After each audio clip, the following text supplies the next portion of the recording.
آج یاد آتا ہے سلطان نور الدین زنگی، جنہوں نے نام محمد پر اپنا سب کچھ وار دینے کا عزم کر رکھا۔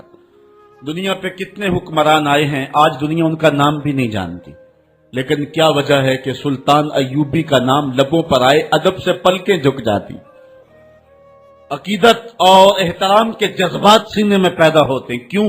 اس لیے کہ حضور علیہ السلام کے نام پر اس نے وفا کی ہے، اور یہ رب کا وعدہ ہے کہ جو میرے رسول سے وفا کرے گا پھر اس کو میں مرنے نہیں دوں گا۔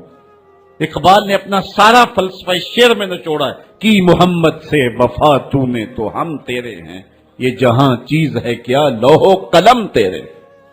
تو حضور کے نام پہ جن لوگوں نے وفا کی ہے، رب نے پھر انہیں مرنے نہیں دیا۔ آج بھی سلطان صلاح الدین ایوبی کی قبر بھی زندہ ہے، آج نور الدین زنگی کی قبر بھی زندہ ہے۔ اچھا، یہ بات میں بتاؤں کہ حضور علیہ السلام کے گستاخوں کے ساتھ نپٹنا یہ ہر شخص کے بس کا روگ بھی نہیں ہے، یہ ڈیوٹی بھی رب کی طرف سے ہوتی ہے، اور رسول اللہ جس کو پسند کریں اس کی ہی یہ ڈیوٹی لگاتے ہیں، ورنہ کس کے سینے میں یہ آرزو نہیں مچلتی؟ جب راجپال نے توہین کی تھی تو کون نہیں چاہتا تھا کہ اس کی گردن کاٹوں، لیکن سعادت مندی نصیب ہوئی تو غازی علم الدین شہید کو نصیب ہوئے۔ علامہ اقبال علیہ رحمہ نے کہا تھا جنازے میں کیسی گلیں کرتے رہ گئے، ترخانہ دا منڈا نمبر لے گیا۔ حضرت پیر جماعت علی شاہ رحمۃ اللہ تعالی علیہ نے کہا تھا غازی علم الدین کے جنازے پہ گردن جھکائے چل رہے تھے، آنکھوں میں آنسو تھے۔ 6 لاکھ لوگ حضرت غازی علم الدین کے جنازے میں شامل ہوا تھا۔ سید دیدار علی شاہ صاحب جب جنازہ پڑھانے کے لیے کھڑے ہوئے تو غش کھا کے گر پڑے۔ بعد میں جب اٹھے اور جنازہ پڑھایا تو کسی نے کہا حضرت آپ نے بڑے بڑے جنازے پڑھائے ہیں، کبھی یہ کیفیت آپ کی ہوئی نہیں ہے۔ فرمایا جنازے بڑے پڑھائے ہیں لیکن کبھی حضور کا دیدار نہیں ہوا ہے۔ آج پہلی بار یہ موقع ملا، ادھر جنازہ پڑھانے لگا، ادھر آمنہ کا لال بھی سامنے تھا۔ حضرت پیر امیر ملت علیہ رحمہ گردن جھکائے چل رہے تھے تو آپ نے کہا لوگوں میں نے بڑے بڑے بادشاہوں کی کہانیاں پڑھی ہیں، میرے دل میں کبھی یہ امنگ نہیں جاگی کہ فلاں بادشاہ میں ہوتا۔ جو فقیر ہوتا ہے وہ خود ہی شہنشاہ ہوتا ہے، اس لیے اس کے دل میں یہ آرزو کیوں پیدا ہو کہ وہ بادشاہ ہو، وہ خود ہی شہنشاہ ہوتا ہے۔ کہتے ہیں میں نے بڑے بڑے پہلوانوں کے تذکرے سنے ہیں، میرے دل میں یہ امنگ بھی نہیں جاگی کہ فلاں پہلوان میں ہوتا۔ اور پھر فرمانے لگے لوگوں میں نے بڑے بڑے ولیوں کے تذکرے سنے، میں نے کبھی یہ آرزو بھی سینے میں نہیں پائی کہ فلاں ولی میں ہوتا۔ لیکن آج غازی علم الدین کا جنازہ لوگوں کے کندھوں پہ جا رہا ہے، میرے دل میں آج یہ انگڑائیاں جذبات لے رہے ہیں، کاش آج اس چارپائی پہ جماعت علی شاہ ہوتا۔ یہ آرزو، یہ تمنا، یہ خواہش میرے دل میں انگڑائیاں لے رہے ہیں۔ یہ سعادت مندیاں ہیں، یہ خوش نصیب لوگوں کا مقصوم ہے، اور یہ مقدر والے لوگوں کو سعادت مندی نصیب ہوتی ہے۔ یہ یہودی یہ شروع سے پیغمبر حسن و جمال حضور علیہ السلام کی توہین و تنقیص کو شعار زندگی رکھتے ہیں۔ تو ایک زمانے میں انہوں نے سازش کی اور آقا کریم کے روضہ اطہر سے حضور کے جسد اطہر کو چرانے کی سازش کی، اور جس کی حفاظت میرا رب کرے کون اس محبوب کا بال بھی کر سکتا ہے۔ یہ جو کچھ ہو رہا ہے یہ ہمارا امتحان ہے، ورنہ جس کے سر پہ وارا فانا لاکا ذکر کا تاج میرے رب نے رکھا ہے، بھلا اس کی شان کو کوئی گھٹا سکتا ہے؟ جدا ذکر خدا بلند کرے کیڑا جمعہ حسن و بند کرے، اس ذکر دا حافظ آپ خدا پڑھو لا الہ، خود اللہ حفاظت کرنے والا ہے ذکر کی۔ یہ تاج رب نے محبوب کے سر پہ رکھا ہوا ہے، اس لیے چاند کی طرف منہ کر کے تھوکنے سے چاند کی نوری کرنوں کو میلا نہیں کیا جا سکتا۔ تھوکنے والے کا اپنا منہ گندا ہوگا، لیکن چاند کل بھی روشن تھا، چاند آج بھی روشن رہے گا۔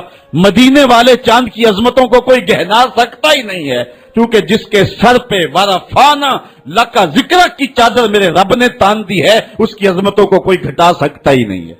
یہ امتحان ہمارا ہے، یہ آزمائش ہماری ہے۔ اللہ اکبر۔ تو میں نے کہا کہ یہ سعادت مند لوگوں کا مقصوم ہوتا ہے۔ تو زمانے میں کچھ بد نصیب یہودیوں نے یہ سازش کی کہ حضور کے جسد اطہر کو روضہ انور سے نکال لیا جائے، اور پھر باقاعدہ انہوں نے 2 اشخاص کو وظائف پڑھا کر کے، داڑیاں رکھوا کر کے، جبہ و دستار پہنا کر کے مدینے میں بھیجا، صوفیاء کے، نیکوکاروں کے، علماء کے، زاہدین کے روپ میں، اور انہوں نے وہاں ایک جگہ کرائے پہ لے لی اور اپنی کارروائی کا آغاز کر دیا۔ وہ اپنے کمرے کے اندر سرنگ کھودتے اور روزانہ مٹی نکالتے اور رات کے اندھیرے میں بقی کے قبرستان میں قبروں کے اوپر مٹی ڈال کے آ جاتے اور سارا دن تسبیح لیے اللہ اللہ کرتے رہتے. لوگ کہتے کہ یہ تو بڑے صالح لوگ ہیں اور پھر لوگوں کو خیرات بھی کرتے. لیکن کاروائیاں اور انداز یہ تھا، لباس خضر میں راہزنی کر رہے تھے اور یہ ڈاکو اور یہ راہزن لٹیرے ایک بہت خطرناک مہم پہ آئے ہوئے تھے. جب وہ بالکل قریب پہنچ گئے اور ایک روایت میں آتا ہے کہ حضرت عمر کے پاؤں کا انگوٹھا بھی ننگا ہو گیا. حضور علیہ السلام سلطان نور الدین زنگی کو خواب میں ملے اور ان کی شکلیں دکھائی کہ یہ دو موذی مجھ کو تکلیف دے رہے ہیں. تو سلطان فوراً اٹھا اور کہا مدینے میں کوئی غیر معمولی واقعہ ظہور پذیر ہوا ہے، اور اس نے جلدی سے کچھ سواروں کو اپنے ساتھ لیا اور کچھ خزانہ ساتھ لیا اور فوجوں کو حکم دیا کہ وہ تیار ہو کر کے جلدی میرے پیچھے آئیں. مدینے میں پہنچ کر کے اس نے دعوت عام کر دی اور لوگوں کہا کہ آؤ میرے دسترخوان نعمت سے کھاؤ، اور لوگوں کو خیرات کرنے لگا. سارا مدینہ اس کے پاس آیا، لیکن جو شکلیں اس نے دیکھی تھی اس کو وہ نظر نہ آئی. وہ بار بار پوچھتا تھا کوئی رہ تو نہیں گیا. لوگوں نے کہا کہ نہیں، سارے جو ہیں وہ آپ سے خیرات لے گئے ہیں. ہاں، دو شخص ایسے ہیں کہ جو بہت بڑے سخی ہیں، ان کو تو ضرورت ہی نہیں آپ کی دہلیز پہ آنے کی. بادشاہ نے کہا مجھے دکھاؤ وہ کون ہے. بادشاہ کو شک گزرا یہ وہی تھے. جب سامنے آئے تو بادشاہ نے فوراً پہچان لیا. کہا کہ میں تمہارے ڈیرے پہ جہاں تم رہتے ہو وہاں جانا چاہتا ہوں. بادشاہ تفتیش کرنا چاہتا تھا. جب دیکھا تو تسبیحیں لٹکی ہیں، مصلے بچھے ہوئے، قالین بچھے ہوئے ہیں. تو بادشاہ مصلہ اٹھایا، قالین اٹھایا تو نیچے پھٹا تھا. جب پھٹا اٹھایا تو نیچے سرنگ تھی. پھر بادشاہ نے ان کو جانوروں کے پیچھے بندھوا کر کے چروا دیا. اور میں نے تاریخ میں پڑھا سلطان نور الدین زنگی مدینے کی گلیوں میں پھر اس کے بعد روتا پھرتا تھا اور اس کی آنکھوں میں آنسو تھے اور کہتا تھا یا رسول اللہ تمہاری مہربانی کہ یہ ڈیوٹی میرے ذمہ لگائی ہے، ورنہ کائنات بھری پڑی تھی. یہ سعادت مندی میرا مقدر کہ اس نوکری کے لیے مجھے منتخب کیا ہے. اور پھر اس نے روضہ رسول کے ارد گرد جو ہے جہاں تک پانی آتا ہے وہاں تک جو ہے اس نے جو ہے زمین کھدوائی اور سیسا پگھلا کے اس کے اندر ڈال دیا کہ دوبارہ قیامت تک کوئی موذی اس کی جرأت نہ کر سکے. تو روضہ رسول کے ارد گرد وہ سیسا پلائی ہوئی دیوار ہے جس کو کھودا نہیں جا سکتا. یہ سلطان نور الدین زنگی کی زندگی کا یہ انوکھا باب ہے. آئیے اب سلطان صلاح الدین ایوبی کی کہانی بھی سنتے. یہ اسلام کا مجاہد اعظم، یہ حلال اور صلیب کی جنگوں کا ہیرو، اور جس پہ امت اسلامیہ کو آج بھی ناز ہے اور آج صدیاں گزرنے کے بعد یہ سینوں میں دل کی طرح دھڑکتا ہے. سلطان ایوبی کا نام آج بھی دلوں پہ نقش ہے اور اس کا نام سن کے مردہ جانوں کے اندر بھی زندگی کی حرارت پیدا ہو جاتی ہے. اس کے زمانے میں ریجینالڈ بدبخت ایک انگلستان کے شہزادے نے حاجیوں کے قافلے کو روک لیا اور ان کا سامان لوٹ لیا. انہوں نے کہا ہم حج پہ جا رہے ہیں، تو نے ہمارا سامان لوٹ لیا، ہمیں جانے دے. تو اس نے دریدہ دہنی کرتے ہوئے کہا بلاؤ اپنے نبی محمد کو جو تمہاری جان چھڑائے. بس سلطان صلاح الدین ایوبی تک یہ بات پہنچی تو میں نے تاریخ میں پڑھا کہ وہ دانت پیستا تھا، اس کی آنکھوں میں خون اتر آیا، اس میں کھڑے کھڑے قسم کھائی کہ جب تک اس ظالم کو کیفر کردار تک نہیں پہنچاؤں گا چین کی نیند نہیں سوؤں گا. پھر پونے 2 سال کا عرصہ آپ سلطان صلاح الدین ایوبی کی زندگی دیکھ کے جنگی مہموں کو ترتیب دیتا رہا. دن رات اس نے ایک کر دی، نیند قریب نہ آنے دی. جب نیند بہت زیادہ تنگ کر دی تو پھر وہ خیمے کی چوب کے ساتھ ٹیک لگا کے کھڑے ہو کر کے اپنی آنکھوں کی آگ بجھا لیتا. اور پونے 2 سال کا عرصہ اس نے چارپائی پہ لیٹ کے نہیں دیکھا. پھر وہ لمحے آئے کہ اللہ نے اس کی مراد پوری کی. انگلستان کے شہزادے لائن میں کھڑے تھے، اس نے شاہ گاما کو اپنی کرسی دی اور ساتھ کہا ہم جس کو کرسی دیتے اسے امان دیتے ہیں. پھر اس نے اس کے جو نائٹس تھے ان کو آب خورے دیے، ان میں پانی دیا، کہا جس کو ہم پانی دیتے ہیں اس کو امان دیتے ہیں.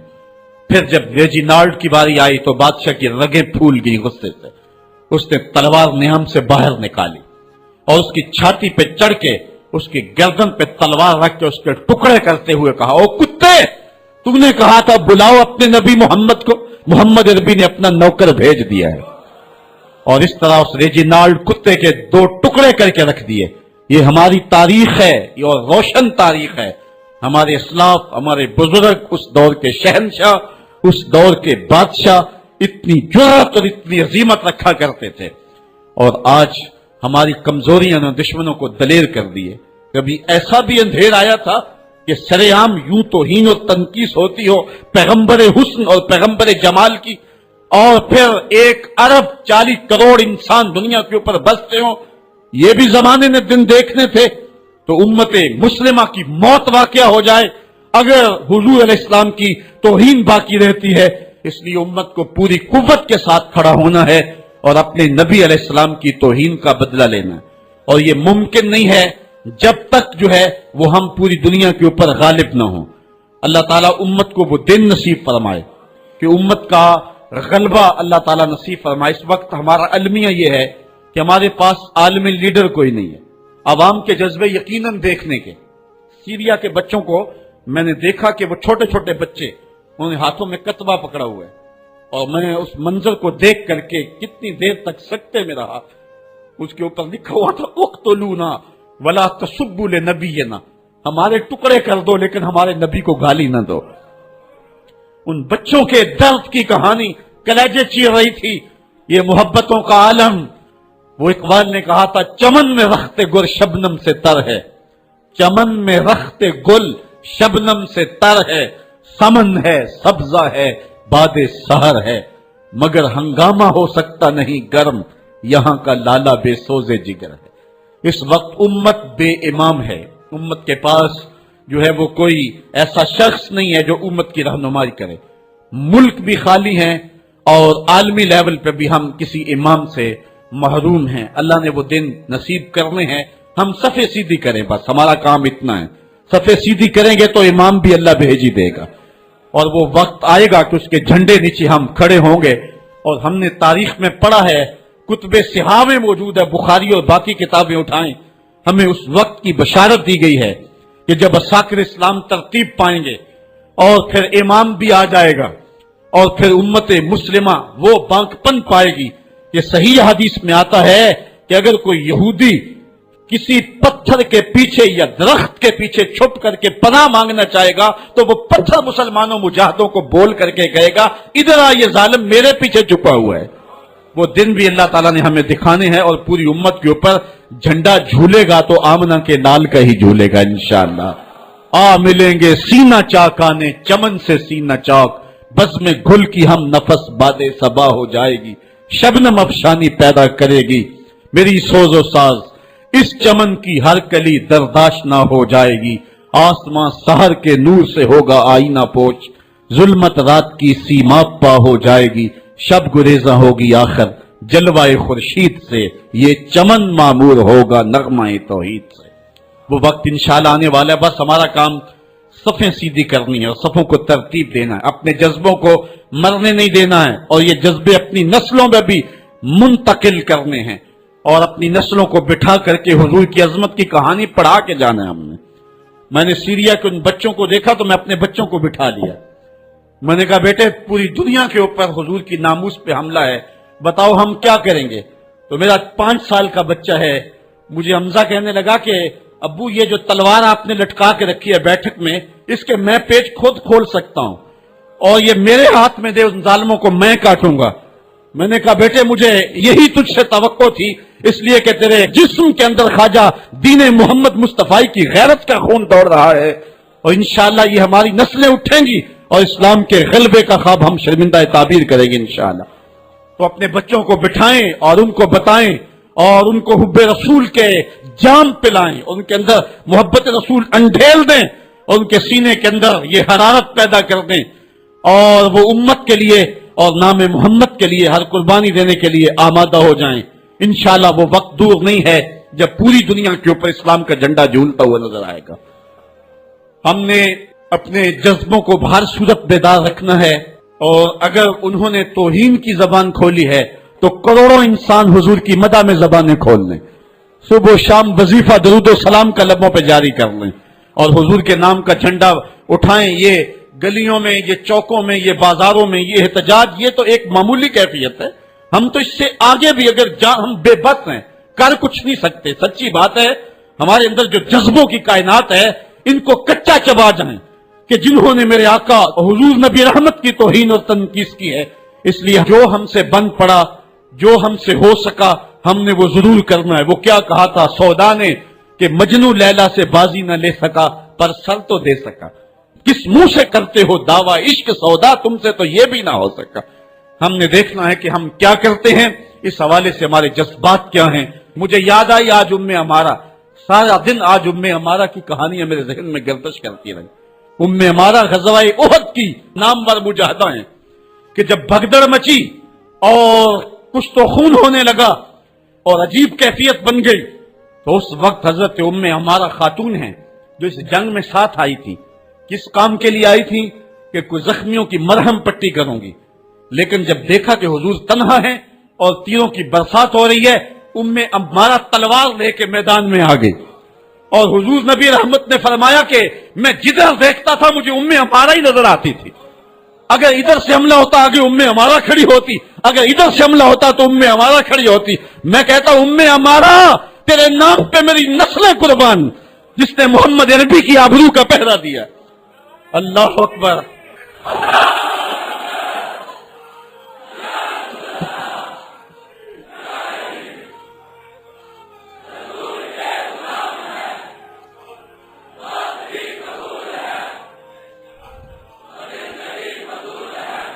تمہارے جذبے سچے ہیں انشاءاللہ، شاید مغرب کو بھول ہو گئی ہے۔ یہاں ایک ایک بچہ غازی علم الدین ہے، ایک ایک بچہ عامر چیمہ ہے۔ یہ سعادت مندیوں کا سفر ہے، یہ مغرب کو بھول ہو گئی ہے۔ اس نے کس قوم کو چھیڑا ہے؟ ان کی غیرت مری ہوئی نہیں ہے، انہوں نے کچوکے دیے، زخم دیے، امت کو معاشی بحران میں مبتلا کر دیا۔ روز پٹرول کے بم ہمارے اوپر گرتے ہیں، لیکن ہم کبھی میدان میں نہیں آئے۔ لیکن سارے معاملات کے اندر ہم کمپرومائز کر سکتے ہیں، کمزوری بھی دکھا سکتے ہیں۔ اگر اس عنوان سے ہم کمزوری دکھائیں، ہمارا بچتا ہی کچھ نہیں ہے، ہمارا سب کچھ نام محمد ہے۔ ہم نے ہر دور میں تقدیس رسالت کے لیے وقت کی تیز ہواؤں سے بغاوت کی ہے، چھوڑ کے سلسلہ رسم سیاست کا فسوں، بس ایک نام محمد سے محبت کی ہے۔ ہم نے عہد غلامی کرنا ہے حضور علیہ السلام کے نام سے، اور انشاءاللہ یہ ہماری سعادت مندی ہے۔ ورنہ ہم نے وہ زمانہ بھی دیکھا ہے جس زمانے میں کوئی ایسا متنفس نظر نہیں آتا تھا جو حضور کے نام کا جھنڈا اٹھائے۔ یہ تاتاریوں کا دور ہے، جب بغداد کو اجاڑا گیا، امت کے سر کاٹے گئے، اور یہ حال تھا کہ منگول سردار نے کہا کسی مسلمان کا سر لاؤ، اپنے فوجیوں کو کہا نہیں تو تمہارا سر کاٹ کے لگائیں گے۔ ایک مینار تعمیر کرنا ہے کھوپڑیوں کا، اور پھر مسلمانوں کا پتہ ڈھونڈتے ہوئے لوگ ہاتھ میں پیسے لے کے گھومتے تھے کہ کسی مسلمان کا پتہ دے دو، اس کا سر کاٹیں ہم، لیکن مسلمان ملتا نہیں تھا، کاٹ دیے گئے۔ دجلہ 3 دن تک خون بن کے بہتا رہا۔ یہ ہماری تاریخ ہے بغداد کی۔ اور پھر دجلہ کا بند توڑ دیا گیا، جو لوگ تہ خانوں میں چھپے تھے 1.25 لاکھ لاشیں ہم نے وہاں سے پھر نکالی۔ پھر وہ لمحے آئے کہ کوئی ایسا متنفس نظر نہیں آتا تھا جس کے ہاتھ میں اسلام کا جھنڈا ہو۔ تو ایک منگول سردار عیسائی ہو گیا، اس نے ایک عیسائی پادری کو بلایا اور کہا کہ اپنے مذہب کی تبلیغ کر تاکہ کچھ لوگ اور بھی ہمارے ہم نوا ہو جائیں۔ اس نے قسم پرسی کے سالم میں کہ اب کوئی شخص نہیں ہے جو اسلام کا نام لیوا ہو، تو اپنے خب سے باطنی کا اظہار کر دیا اور پیغمبر حسن و جمال حضور نبی رحمت کی توہین و تنقیص کا آغاز کیا۔ ابن حجر نے لکھا ہے کہ ایک کتا تھا جو خیمے کی چوب کے ساتھ بندھا ہوا تھا، جب اس نے توہین کا آغاز کیا تو اس نے بھونکنا شروع کر دیا۔ لوگوں نے کہا کہ یہ کتا تیری اس توہین کی وجہ سے بھونک رہا ہے۔ اس نے کہا نہیں ایسی کوئی بات نہیں، یہ کتا نسلی کتا ہے۔ واقعی وہ نسلی تھا، اور میرا ہاتھ کا اشارہ پا کے غیرت میں آ گیا ہے، کوئی ایسی بات نہیں ہے۔ اس نے پھر توہین کا آغاز کر دیا۔ ابن حجر نے لکھا ہے کہ اس کتے نے زنجیر تڑوا کر کے اس پادری کے گلے میں جا کے دانت گاڑ دیے اور چھوڑا تب جب اس کو واصل جہنم کر دیا۔ اس منظر کو دیکھ کے 70,000 اس فوج کے سپاہی اسلام کے دامن میں آ گئے۔ اقبال نے اسی موقع پہ کہا تھا تو نہ مٹ جائے گا ایران کے مٹ جانے سے، نشائے میں کو غرض نہیں پیمانے سے، ہے عیاں یورش تاتار کے افسانے سے، پاسباں کعبے کو مل گئے صنم خانے سے۔ اللہ اپنے نبی کی آبرو کی یوں بھی حفاظت کرنا جانتا ہے۔ کون جانتا تھا کہ عامر چیمہ یہ کام سر انجام دے گا؟ وہ تو ٹیکسٹائل کی ڈگری لینے گیا تھا، لیکن غلامی رسول کی سند لے کے پلٹا۔ میں نے غازی کے جنازے میں شرکت کی ہے، آپ نیٹ پہ جائیں اور وہاں اس کے جنازے کی تصویر دیکھیں، یا کہیں تصویر آپ کو میسر ہو۔ جنازہ لوگوں کی انگلیوں پہ ہے، بھاری تابوت اور اس کے اندر اس کا جسد اطہر، لیکن ہاتھوں پہ نہیں ہے، آپ کو انگلیوں کے پوروں پہ نظر آئے گا۔ اور ایسے مناظر بھی دیکھنے والوں نے دیکھے کہ رش کی وجہ سے لوگ نیچے سے ہٹ بھی جاتے اور وہ پھر بھی ہواؤں میں تیرتا رہتا۔ آپ جا کے دیکھ لیں، میں کوئی ہوا میں بات نہیں کر رہا، بالکل انگلیوں کے پورے پہ میں خود شامل تھا، اور میری سمجھ میں اس وقت بات نہیں آتی تھی کہ یہ کیا ماجرا ہے، اتنا بھاری صندوق اور انگلیوں کے پوروں پہ۔ پھر ایک دن میں حضرت سعد بن معاذ کی کہانیاں پڑھ رہا تھا کہ ان کا جنازہ بڑا ہلکا تھا، تو پوچھا گیا تو فرمایا کہ سعد کے جنازے کو صرف انسان ہی جو ہے وہ کندھا نہیں دے رہے، فرشتے بھی کندھا دے رہے ہیں۔ غازی کا جنازہ ایسے ہوا میں تیرتا تھا جس طرح پانی پہ کشتی تیرتی ہے۔ میں نے خود غازی کی قبر کی پائنتی پہ ایک سید زادے کو روتے دیکھا، اور وہ کہہ کیا رہا تھا، ربا میں تینوں یہ نہیں کہندا مینوں عامر چیما بنا دے، میں کہنا دے قدماں دی مٹی ہی بنا دے۔ یہ سعادت مندی کی موت ہے، یہ خوش نصیب لوگوں کی زندگی ہے، اور مسلمان اس کو اعزاز سمجھتا ہے۔ اس پورے حال میں کوئی ایک شخص بھی نہیں ہوگا کہ جس کے دل میں یہ آرزو نہ ہو کہ میں حضور کے نام پہ قربان ہو جاؤں۔ ایک ایک شخص کے سینے کے اندر، میں سمجھتا ہوں میرا ہی سینہ، لیکن نہیں، ہر شخص کا سینہ یہی ہے، اور ہر شخص کے اندر کے جذبات یہ ہیں، یار یہ دھڑا کیا ہے زندگی میں حضور کے بغیر، سب کچھ حضور ہی ہیں، اور ہماری زندگی کا سب سے قیمتی اثاثہ حضور کی ذات ستودہ صفات ہے۔ آپ کو جمعۃ المبارک کو جو کال دی گئی اس میں بھرپور شامل ہوں، جہاں جہاں سے آئے ہیں وہاں جو جلوس ہو بھرپور شامل ہو، لوگوں کو ترغیب دیں، اور اس کو جو ہے وہ بہت بڑے سائز کے اندر جلوسوں کو منعقد کرے تاکہ مغرب کو پیغام جائے کہ یہ تھکے ہوئے، ماندے ہوئے، ہارے ہوئے، یہ جو ہے وہ معاشی بحرانوں کے پسے ہوئے لوگ جب بھی اپنے من کا سودا کرتے ہیں تو بازار مصطفیٰ میں ہی کرتے ہیں، ان کو پیغام جائے، اور ہماری نسلوں کے اندر بھی یہ جذبے جاگے، اپنے بچوں کو بھی انگلیوں سے لا کر کے جو ہے وہ ان جلوسوں کے اندر لے کر کے آئیں، اور اس سعادت مندی کے سفر کے اندر ان کو بھی شامل رکھیں تاکہ ان کے اندر بھی یہ جذبے بیدار ہوں۔